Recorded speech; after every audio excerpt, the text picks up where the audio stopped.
Hey everyone, J-Ro here, back with another Final Fantasy VII Ever Crisis video. Today I am bringing you my in-depth guide for the trial of Titan EX2.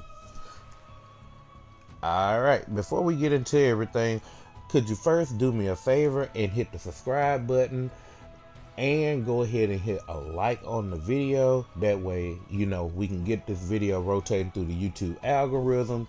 This is my huge in-depth guide, so it's going to be a lot of information here, and I'm looking forward to covering all of this with you. All right, so let's first and foremost get into Titan and what he does. So he's weak to wind, he's resistant to earth. Sigils are circle and diamond that are recommended. Immune to poison, darkness, silence, stun, fatigue, fog, physical attack down, physical defense down, and M attack down. Alright. Uses many powerful earth element physical abilities. Earth potency changes based on the amount of the force gauge earthen power is filled. The gauge can be depleted with wind damage. Grants self veil when with earthen aegis. Incapacitates a target during granted shell. Wind element magic abilities are effective against this enemy. So as you can see, all of our physical wind DPS that we got last year have no real effect here. And on top of that, this enemy does do fatigue. So we have no choice but to defeat him with magic wind DPS. Okay? Alright, so with that being said, let's go ahead and jump over to the slides so we can look and see what the battle rotation is for this boss. Alright, and here we are looking at the slides that I've prepared for Titan EX2. So let's go ahead and jump right into them. Alright, so first thing first, Titan will cast Earthwind Resonance, which is also going to start charging his ultimate move, the Earthwind Fury. He casts the move Earthwind Aegis, which it pulls up, which brings up his Earthwind power wind force gauge, and it also increases his earth damage. As you can see, Titan on the left, Titan will always have one of those earth abilities up, but the second one is tied to the wind force gauge here. And then also, along with this gauge, he's also casting a veil on him as well. So we have to take down the veil and then take down the wind gauge. Alright. So once that's over with, he will finish charging and then launch the Earthwind Fury. Alright, next, he will, after he does Earthwind Fury, he will almost immediately cast Stomp.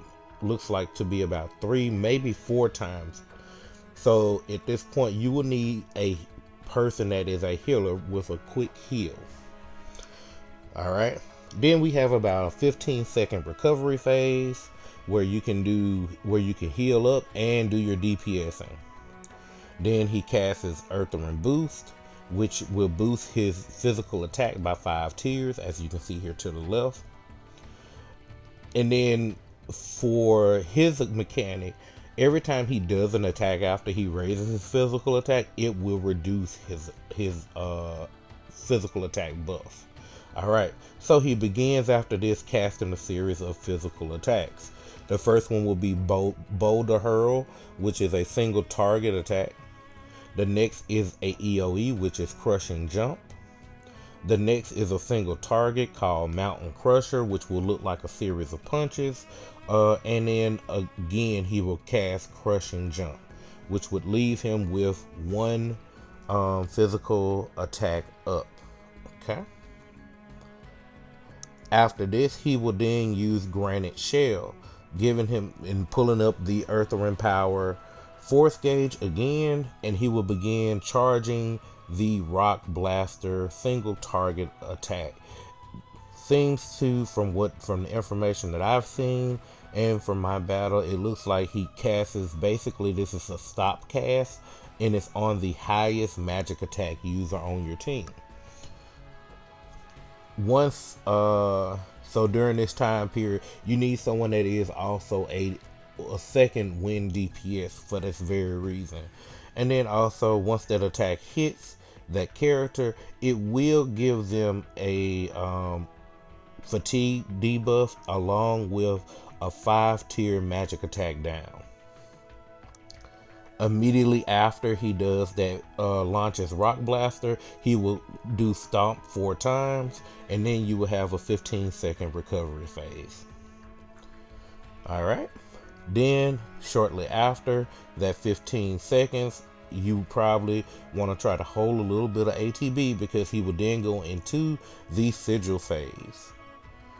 This Sigil phase consists of 30 circle and 7 diamonds. During the Sigil phase, he will cast Earthwind Roar, looks like to be about 5 times, which each time he casts it, it will do fatigue and reduce your earth resist by 2 tiers. Okay, and then after the Sigil phase, basically the interruption phase, well, the interruption and the Sigil phase at the same time for the most part, you want to go ahead, you want to get a few hits in with your DPS during the interruption, but also during the interruption you want to go ahead and make sure you do refresh all of your buffs on your DPSs and your debuffs on Titan, because as soon as that Sigil phase ends, about 5 seconds afterward, he will cast an Earthwind Power, which will bring up his Wind Force bar and the Veil. Begin charging Earthwind Fury. So basically, we're right back at the beginning of the fight again. And just like there, you have to remove the Veil and the Wind Bar in order to be able to tank the damage from his Earthwind Fury. Shortly after that, you will get a 15-second recovery phase there. And then he finally goes into casting Earthwind Boost, again giving himself that 5-tier physical attack up. He will cast Stomp 4 times, which will reduce the physical attack after each hit from him.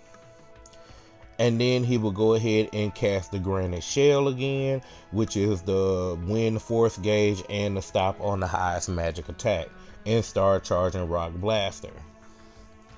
Now, I can only assume that after he hits with Rock Blaster, at this point he would go into his final stand, which is, of course, would be a final stand Earthwind Fury.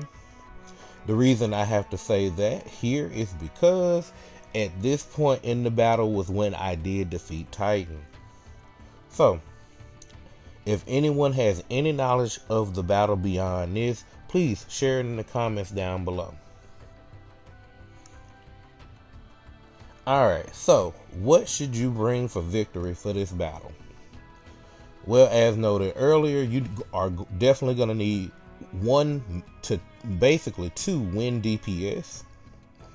You're going to need someone that can buff magic attack, someone that can reduce wind resist down, reduce magic defense down, someone that can bring physical defense up. You're going to need earth resistance weapons. I didn't note it here, but you're also, of course, going to need, for the Sigil phase, Circle Sigil and Diamond Sigil. So it preferably those people with weapons that have the Circle Sigil boost for materia slots.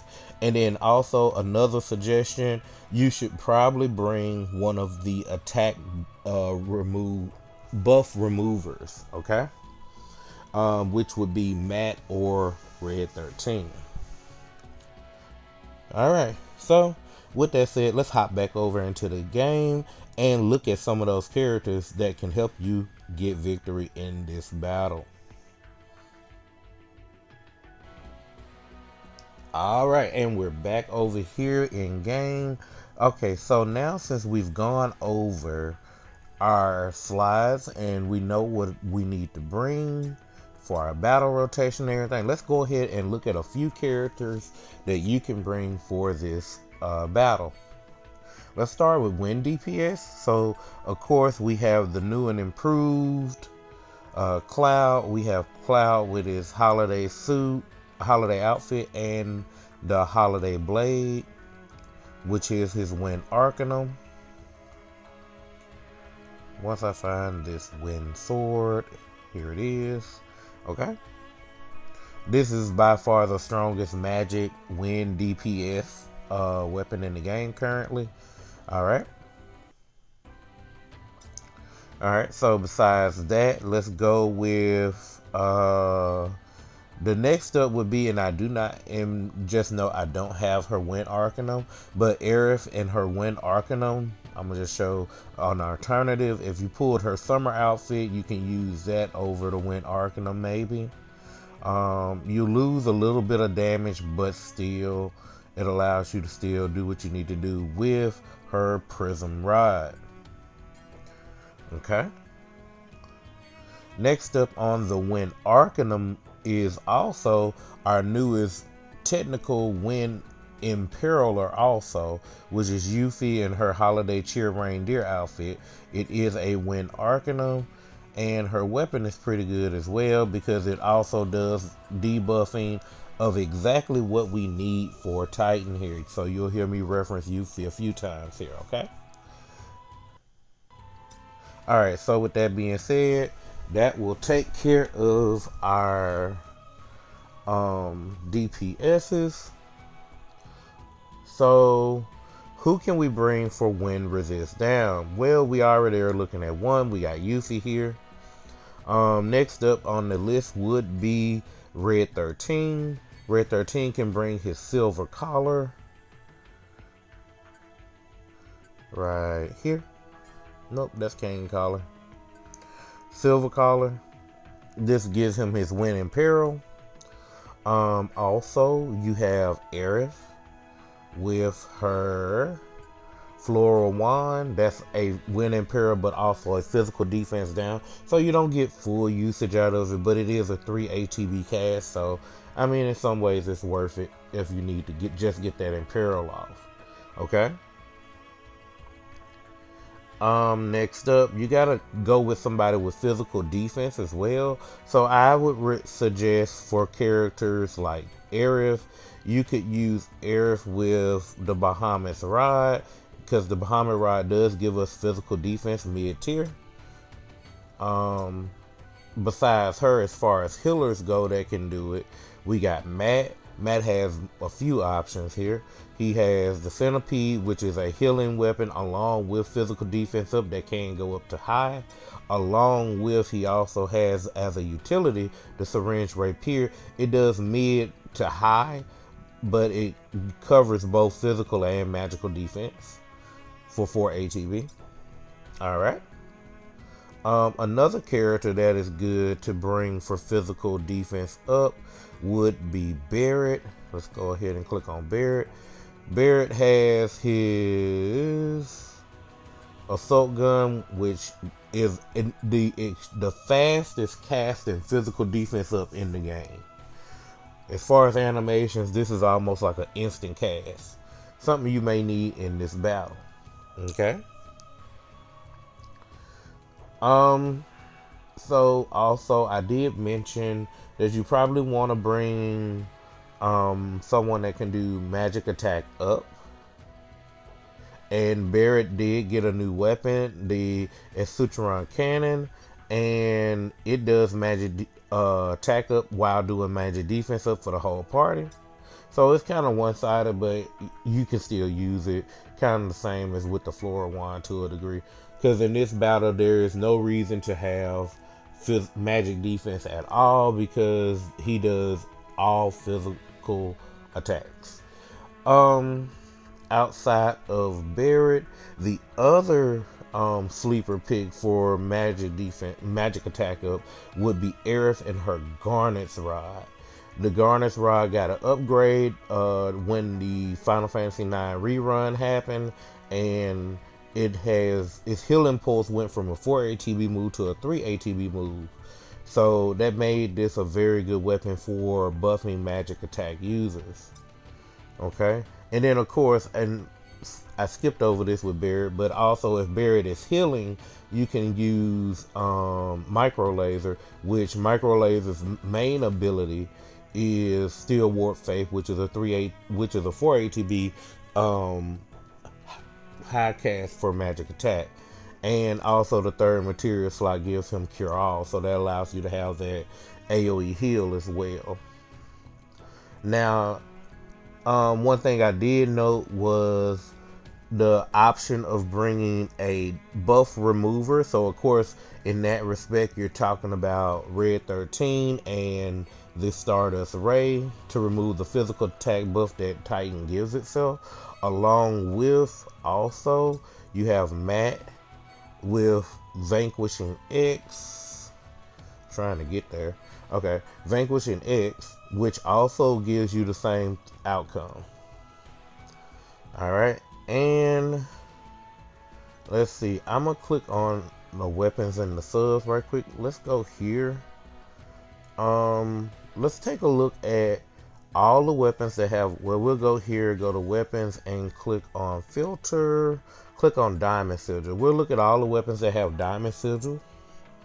So as you know, as I noted earlier, Silver Collar, which is a good weapon. I'm gonna only note the characters that I mentioned as good characters to bring. So Silver Collar, you have the Shark Slayer, but it has no real use in this battle outside of a diamond sigil. If you bring Lucia, you got Nightjar. The Type 91 two-hander, it does physical and magic attack down. So this weapon does nothing. It would be just for diamond sigil, so that wouldn't be good. And all the rest of these weapons are 4 ATB cast weapons. So there's that. And if I'm not mistaken, there is a new filtering option. Let's see, S ability set for sigil boost. So these are the weapons that have sigil boost. And let me filter them by that and the characters that I did mention that are good to bring. Because these weapons will be main hand weapons. Alright, so I forgot to add in Matt. Okay. So as far as Cloud goes, his new wind weapon is has a circle sigil boost on it. Barret has a few options for circle sigil boost. Aerith has a few options for circle sigil boost, including on her wind DPS weapon as well. Red 13's Canyon Collar, which I didn't mention magic defense down yet, but he is the opposite of basically another version of what Yuffie has all in one weapon, because he does magic defense down. But it's mid to high, but it's also a wind damaging weapon. Okay, and then you have the Holiday Bell for Yuffie, which is a good suggestion to take in there. And there you have it. And then also take a note that Killer Hornet, which is one of Matt's diamond sigil weapons, also has a circle sigil spot. So those are all good options to bring for this battle. Alright. So, alright, and now we're back over here at the team screen. So let's go ahead and look at who I used to complete the Trial of Titan EX2 battle with. Alright, let's go ahead and hop into this. Starting with Red 13, I have him bringing his Canyon Duds, which is HP and debuff extension mastery, 10 points. So this is just for debuffs, but I needed this for the HP, so it worked out perfectly. In his main hand, I have him running the Canyon Collar. It's a 500% wind damaging weapon that also does magic defense down as long as his HP is 50% or more. And this is actually an AoE move, and it does go to high. Also, the R abilities are magic attack and wind potency. Alright, for a sub weapon, we have silver collar. This is our 3 ATB wind imperil, and also our diamond sigil break. This provides him with boost heal and buff debuff extension. Okay. For his sub equips, I have him with the mithril type 0 katana for boost HP, magic ability potency. I have the guild weapon, the orchid shovel. This is providing us with earth resist and physical defense for all allies. And last but not least, I have the protector's blade for magic attack all allies and magic ability potency. For his materia, we have a circle sigil that is a HP and physical defense stat stick here. This Blazara is a physical defense and HP stat stick. And this Blazara blow is a magic attack and physical defense stat stick. As I noted earlier, I do suggest bringing a character like Red to remove that physical attack when it does come up on Titan. So I am using Stardust Ray. So this brings his R abilities to be boost HP level 4, boost magic attack level 7, boost heal level 4, wind potency level 5, earth resist level 2, magic ability potency level 5, buff debuff extension level 2, and then the debuff extension from the costume. With this, his stats come out to be HP 15k, magic attack 7,800, physical defense 253. Alright, pretty solid. Alright, so next up, let's go ahead and check out our healer. I have Aerith here. I have her in her Bahamut's robe, which is boost attack all allies and Bahamut's protection. In the main hand, I have the Bahamut's Rod, which is giving us our heal. This is also our physical defense up. And then whenever Aerith's HP is 90% or lower, it'll give Cloud and Red an additional 1 ATB. This is also magic attack all allies and boost heal, R abilities. For her second hand, I have her using the Garnet's Rod. This is the FF7 limited weapon. This is the weapon that allows you to raise magic attack high for 3 ATB. It also gives a small bit of regen for 12 seconds. And it also gives a little bit of a heal for 12%. This is HP and ability potency stat stick. R abilities. I also have her running her Princess Guard ultimate weapon, which you know what Jubilation does. It restores 30% of the maximum HP and also gives us an additional 3 ATB to all allies. Then of course also we can't forget the R abilities here, because that's boost heal 20 points, and then the Regen boost, which gives us Regen for the first 1 minute of the battle. For our sub equips, we have her running the Centipede for boost heal, buff debuff extension. We have the guild weapon Rocket Punch for boost earth resist and physical defense all allies. And then for her final weapon, I have her running the Fairy Tail for boost heal and boost earth resist. Alright, for her materia, we have a Asuna Fatigue here, which is physical defense and magic attack, but mainly here for physical defense. Our Kira here in the single target slot, so it'll get an additional 20% more. It's a heal stat stick and HP. And then also we have a Ruin right here, that's a circle sigil, and it has physical defense and HP. Alright. I decided to bring back an oldie but goodie for Aerith's Limit Break, because I didn't see where we needed the Breath of the Earth for the extra, ability of removing physical and magic defense down from us. So I went ahead with the better heal, which is the healing wind, which is 99% of the healing potency, and then it also applies a regen to all characters. All right. With this, her abilities come out to be boost HP level 3, boost heal level 10, earth resist level 4, ability potency is at level 2, buff debuff extension level 2. For her stats, we have her at 13.2 HP, 5.6k magic attack, physical defense 210, heal 5.1k.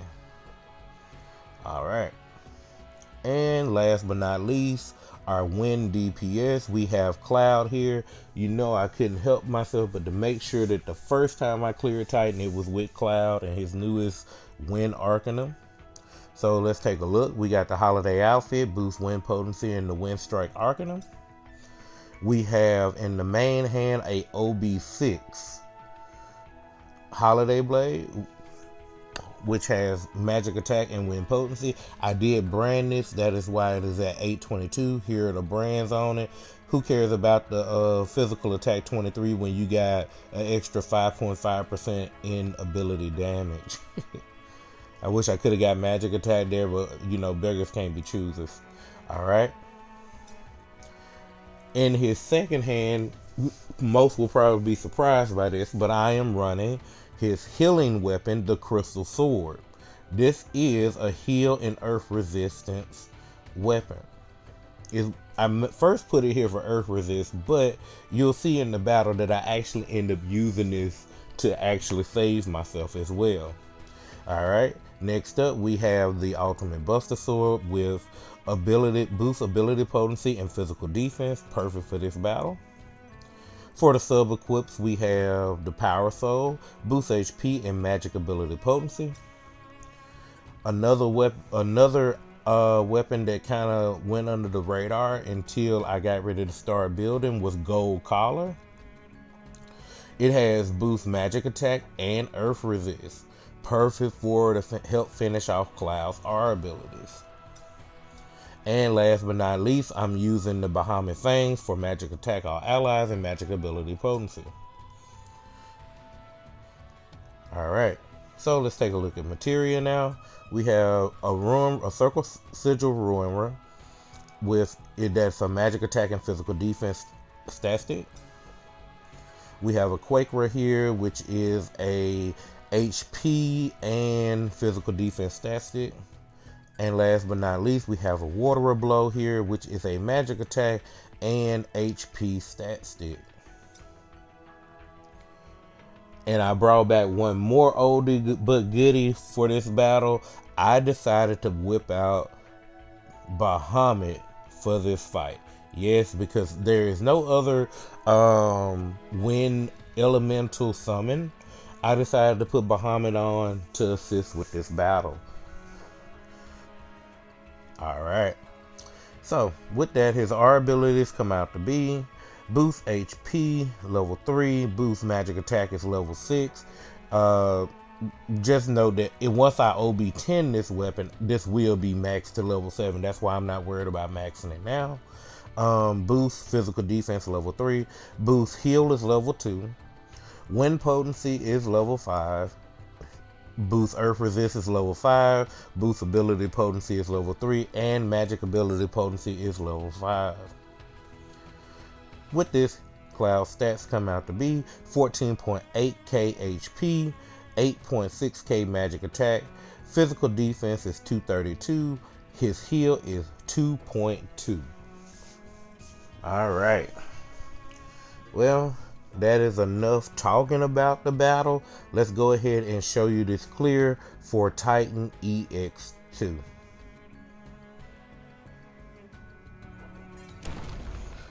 Alright, so here we are going against Titan EX2.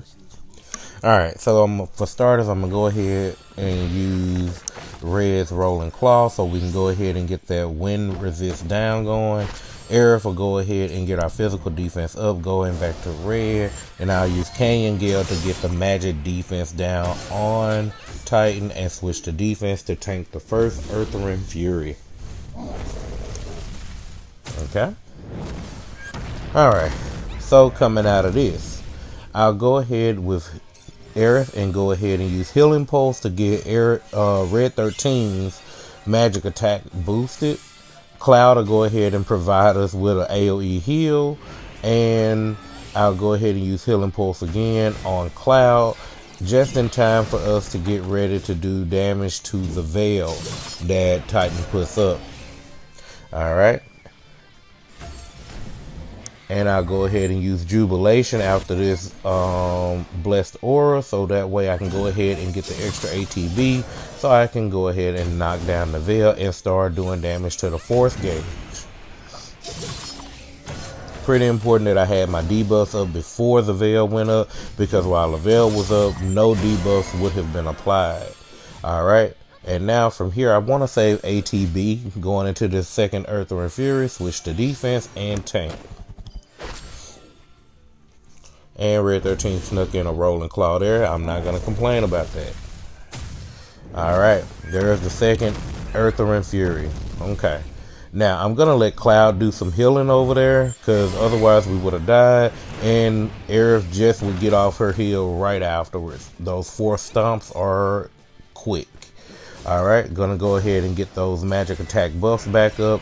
And go ahead and get some damage in here with Cloud. Alright, there's Earthring Boost. Alright, that's his 5-tier attack buff. So since I brought red, I'm going to go ahead and use Stardust right before he gets ready to hit me with this attack. No reason for me to have to deal with a 5-tier physical attack buff if I don't have to. Alright, now switching back over, we're going to just go ahead and do DPS here because we're safe. We're not going to take as much damage as we would normally. So I'm going to go ahead and get healed up, get our physical defense up, and just keep getting DPS in with Cloud real quick. Looks like I need to get ready to reapply the Wind Imperil.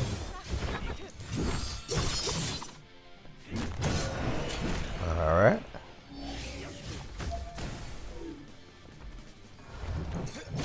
Gonna get that Healing Pulse off. Alright. Looks like we're steadily cruising along. There's a Crushing Jump. Alright. There's the Rolling Claw now. Alright, so let's see what we got next.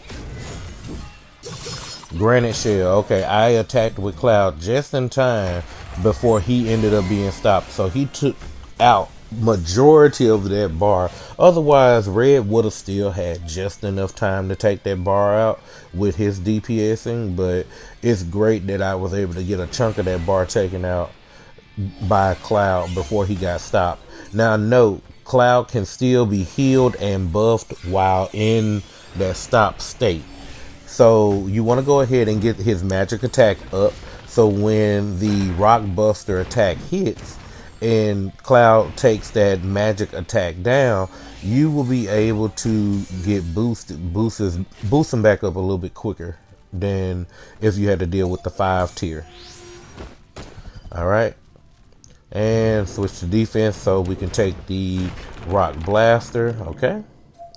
We're going to go ahead and get a heal in, because we don't want him to start stomping and kill Cloud. Alright. And now that Cloud is free, we're going to go ahead and get him buffed back up on magic attack. And then we're going to keep doing our DPS. As you can see, we got Titan a little under half now.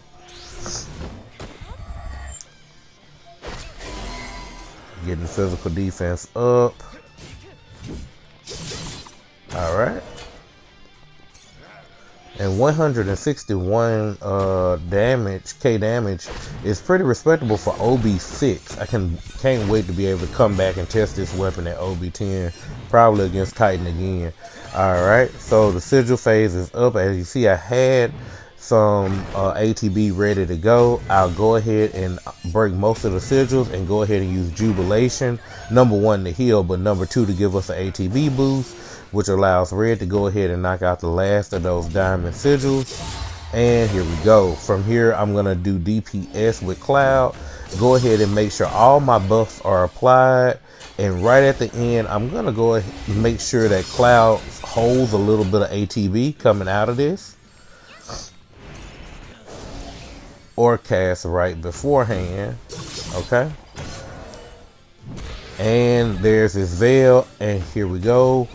I'm going to go ahead and use a Mega Flare here to take down as much of that Veil as I possibly can. This, I feel, is though the best possible summon that you can bring for this battle because it is strictly magic focused. And boom.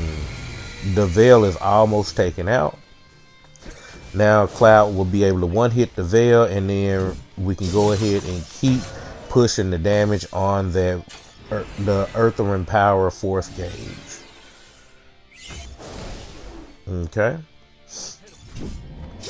Getting our physical defense up for the deal with that Earthering Fury. Alright. Almost got the bar down. Shoot, we almost got Titan down. Alright. One more heal just to make sure everything's good. Looks like we're all set to tank. Just got to switch to defense mode. Alright. This man hopping on rock configurations and stuff. Goodness. Alright. We're going to go ahead and do heal and win again here because we do not know what's coming next. So we want to make sure that we don't want to get hit directly after that attack. We're going to go ahead and start doing damage.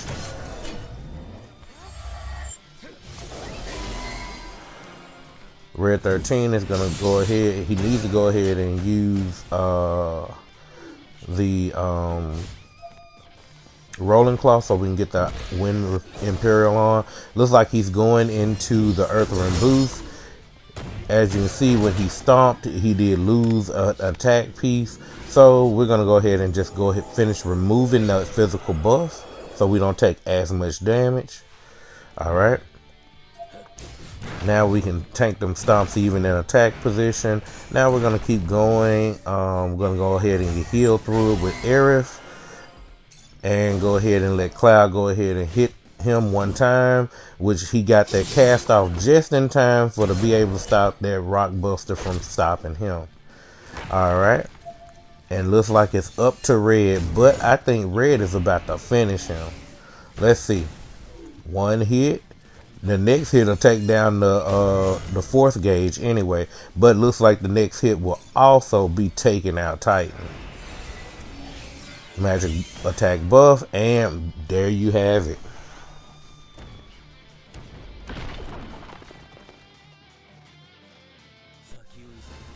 Alright, and that will conclude our guide on the trial of Titan EX2.